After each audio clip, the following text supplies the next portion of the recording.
Assalamu alaikum and hello everyone.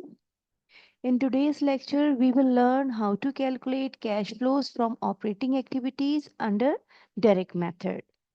So the direct method shows the specific cash inflows and outflows related to the core business operations. The direct method lists actual cash transactions, making it straightforward to see where the company's cash come from and where it goes. The main or the key advantage of direct method is that it provides a clear view of actual cash flows, allowing users to see how much cash the business is generating from core activities. In simple word, direct method offers a transparent view of cash flows from operating activities by listing each source of cash received and each use of cash paid, helping stakeholders to see exactly how cash flows in and out of the business. Here, you can see that there are different ways where the company received or paid cash under operating activities. However, there's a you can say that there's a disadvantage or limit of a direct method is it is more time consuming because it requires detailed records of every cash transaction. Here you can see that every cash transaction is there, so there is a detailed requirement of calculating all those amount or figures is. Now I'm going to discuss one by one how to calculate each cash flows, like cash received from customers, paid to employees, and paid to different activities. So here, before discussing these in detail, we should know that what is the increase or decrease of working capital. Like in this example, we have comparative balance sheet of Martin Co. And this is the assets portion. You can see that this is year 2022, the previous year, and the current year is 2023. Now, if we see accounts receivable, so accounts receivable previously it was 27 and $27,000, and now in current year it is increased from $27,000 to $35,000. So you can say that there is an increase in accounts receivable by how much?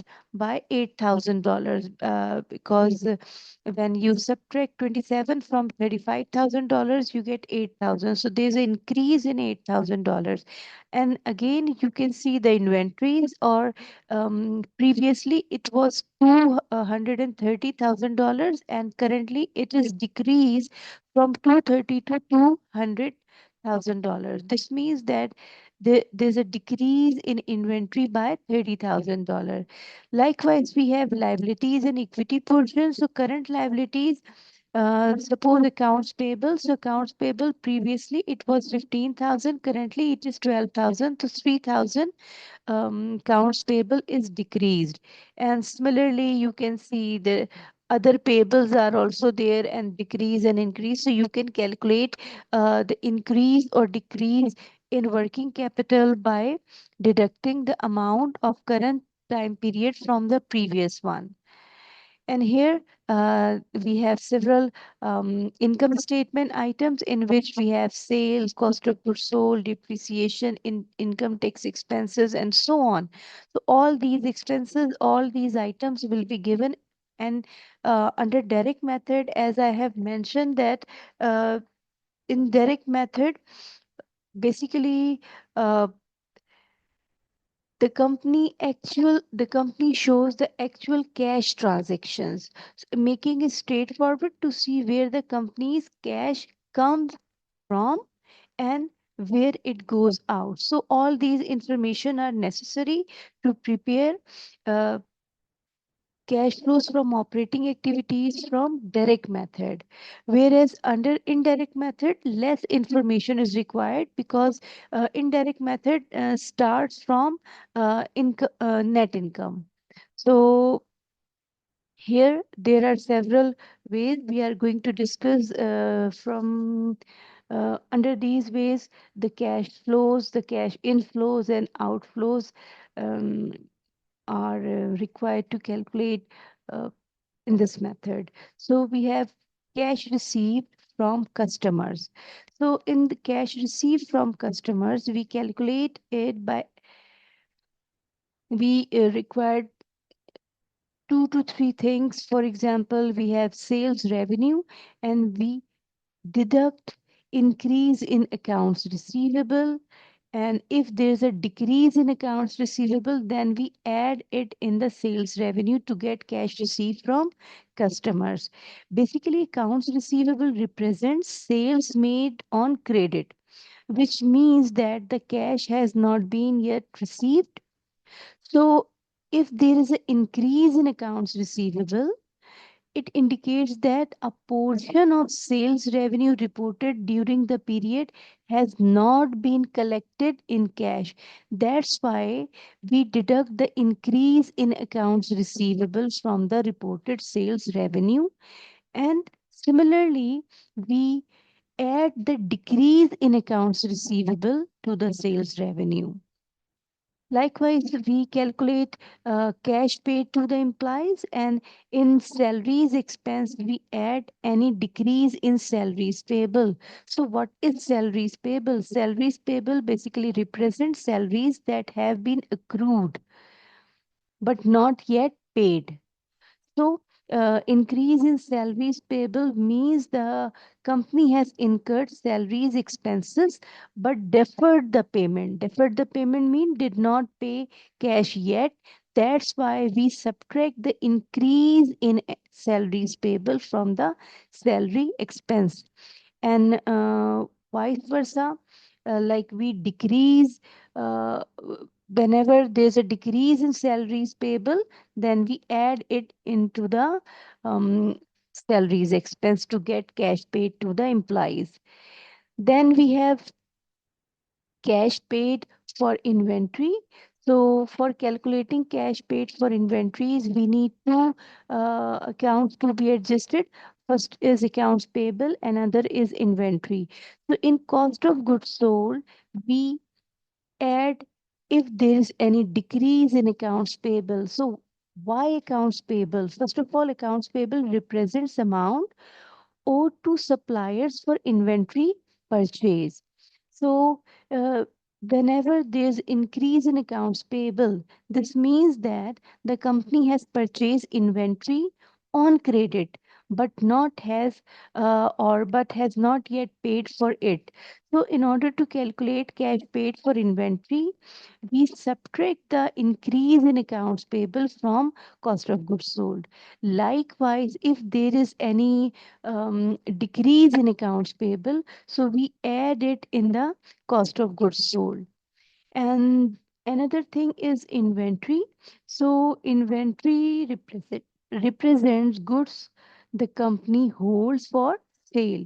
So if there's a increase in inventory, this means that the company has purchased more inventory than it sold during the period. So this reflects additional cash outflows from the inventory purchase. That's why we add any increase in the inventory to the cost of goods sold. And likewise, we subtract any decrease in the inventory because it reduces the need for additional cash purchases. And then we have cash in paid for interest.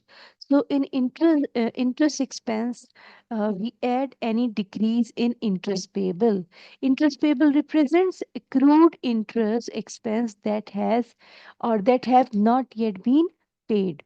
So if there is any increase in interest payable, this means that a portion of interest expense has been recorded but not paid in cash. So that's why we subtract the increase in interest payable from the interest expense.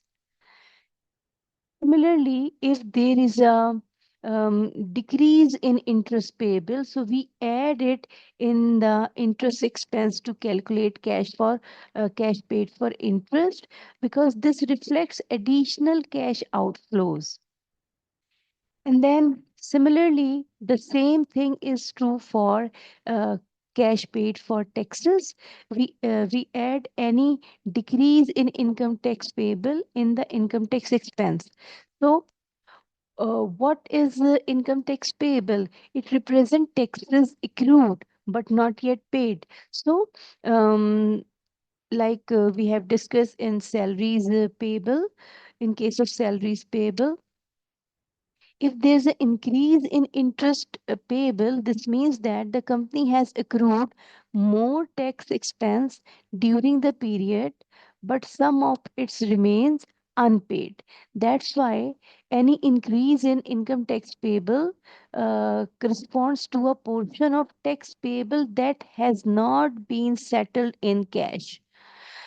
So that's why the same case we can apply when there's a decrease in income tax payable, then we add it in the income tax expense, because this represents additional cash outflows for taxes beyond the current expense, you can say. Likewise, in calculating other operating cash flow, we add dividends in it. So, these are the dividends that are received, and these are considered as inflows from operating activities under direct method, because they represent income earned on investments, and these cash flows, or these are in fact cash inflows, this must be included to reflect total cash generated from operating activities. The next one is purchase of trading securities.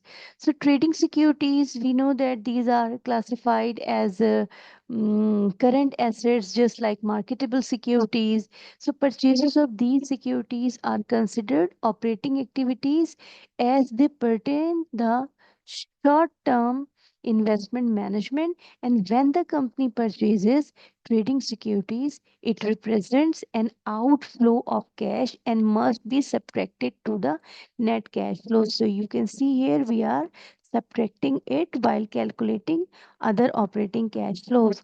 And then we have other operating expenses. We deduct it from other operating cash flows. These expenses represent cash outflows from day to day running of the business. And these expenses are subtracted um, to account for cash payment related to other operating costs that not included in specific categories like inventories, salaries, or expenses, and so on. So these are the six different calculations that are required to calculate operating cash flows under direct method. So that's it. Now we are going to practice all these things. So here we have brief exercise 13.1. Olympic Incorporation had the following positive and negative cash flows during the year. So positive cash flows are there, negative cash flows are there, and what is required to determine the cash provided by or used for operating activities under direct method. So as we have discussed, the direct method, so we are going to calculate cash flows from operating activities. So in cash flows, we have positive cash flows are given.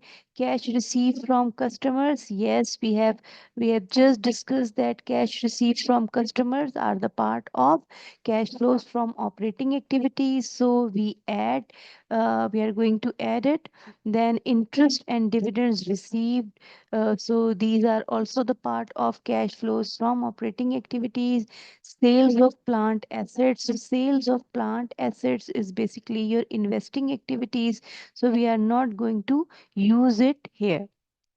Then we have the next one, we have outflows in which paid to suppliers and employees. Yes, cash paid to suppliers and suppliers and employees are a part of cash flows from operating activities. So we will use it.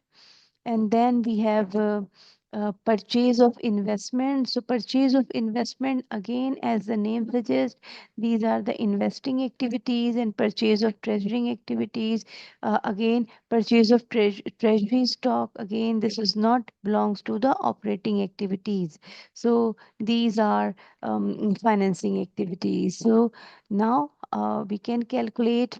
We have cash received from customers that are positive, which is which we are going to use. Here we have a dollar sign. And so how much cash is received? 240,000. Then we have interest and dividends. So interest and dividend is 50,000. Then uh, cash paid to suppliers,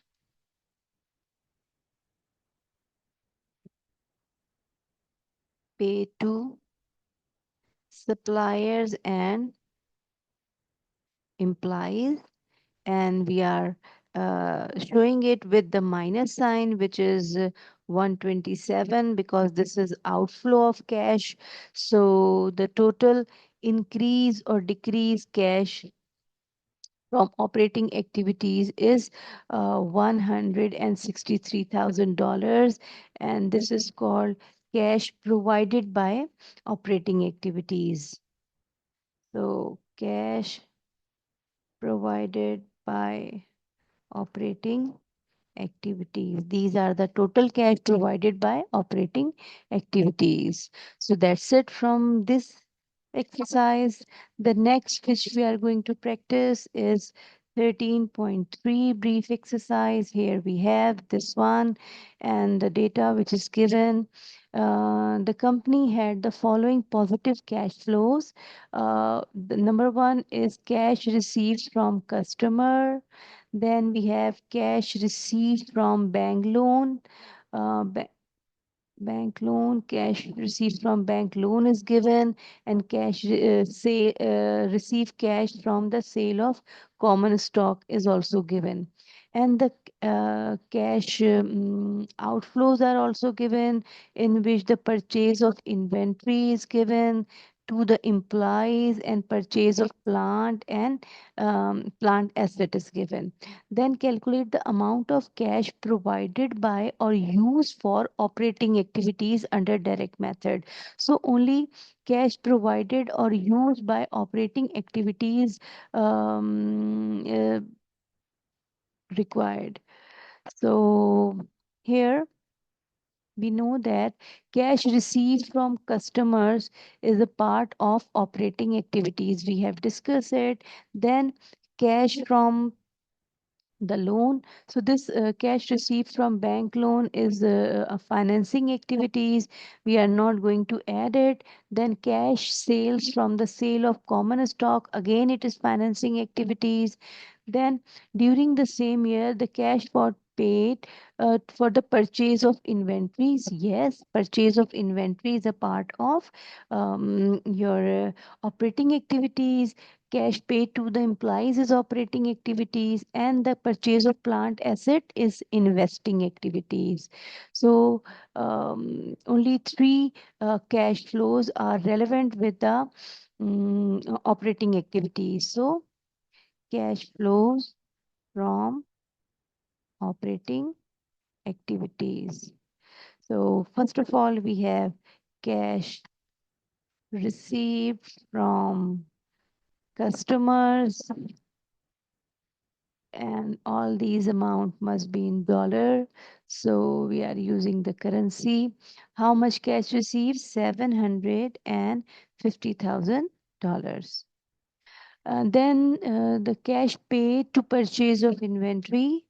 Cash paid to purchase of inventory which is 335. So we write it with the negative sign because this is outflow of cash, and then cash paid to implies.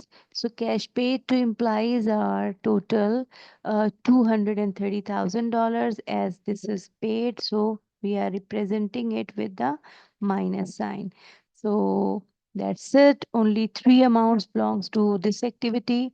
We are going to add it, and this is your total cash flows from operating activities. So you can see that cash flow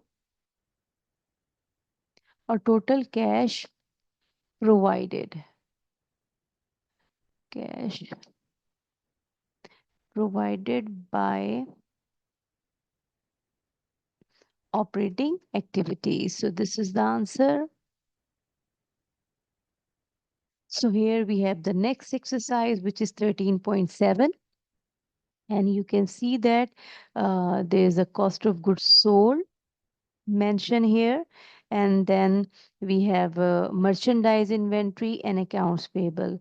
So you can see that there's a increase in the inventory in uh, beginning balance is 35,000, whereas closing balance is 43,000. So inventory or merchandise inventory is increasing. And similarly, accounts payable, there's opening balance is $23,000, whereas closing balance is $30,000. So the balance of accounts payable is also increases. So now we are going to calculate the cash payment for the purchases for the purchases of inventory, and we have discussed the procedure in the introduction that we are going to calculate cash payment for the purchase of inventory. We have cost of goods sold and all the amounts, as all the amounts are in dollar. So dollar sign. So how much cost of goods sold is? Cost of goods sold is 1,100,000. So 100 and 100. And then there is a increase in inventory. So increase in inventory should be added. We are going to add this inventory. Why? Because it reflects additional cash spent on inventory purchases by the company. So we are going to add it. So how much inventory? Mm, we add increase in inventory. So the closing balance was $43,000 and opening balance $35,000. So the net increase is $8,000. And then we have increase in accounts payable. So we are going to deduct increase in accounts payable. Increase in accounts payable. Why we are deducting the increase in accounts payable? Because increase in accounts payable reduces cash outflows. That is, the purchases were on credit for all those purchases that were on credit. So it decreases cash outflows. So we are deducting the increase in accounts payable, 30,000 minus 23,000. So the difference is 7,000. And by calculating all these adjustments, uh, the cash is, which is the cash payment for purchases is uh, 101,100. So this is cash payment for the purchase of inventory. You can see this.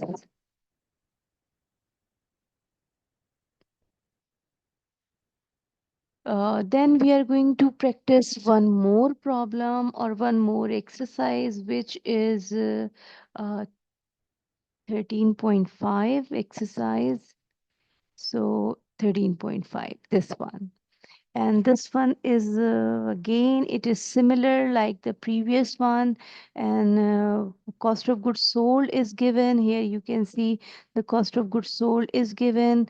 The inventory, this is the beginning time from the beginning inventory and closing inventory. So there's an increase in the inventory.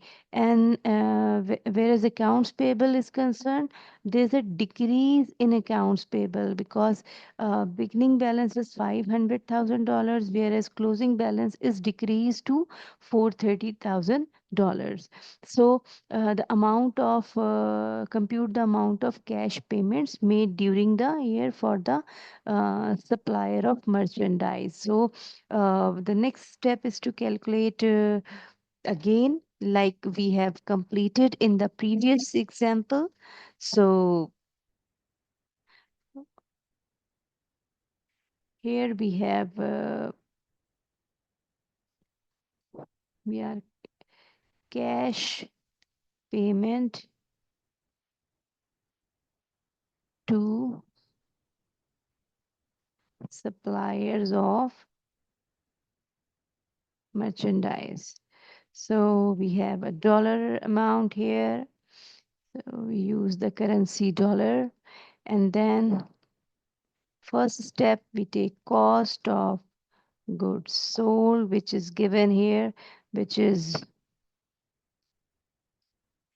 2975000. No, here dollar sign is there.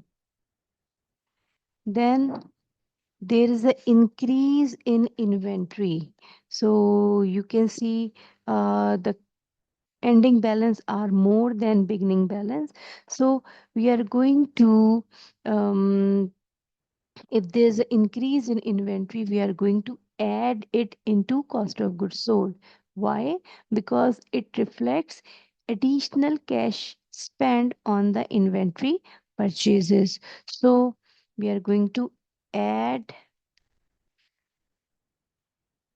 increase in inventory.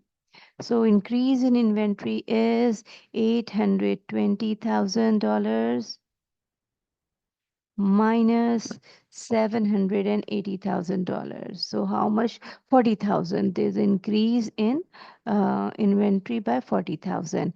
And then you can see there's a decrease in accounts payable. So if there is a decrease in accounts payable, then again we are going to add it because it represents cash payments to the supplier. So next step is to add any decrease in accounts payable. Add decrease in accounts payable. And how much decrease is? We have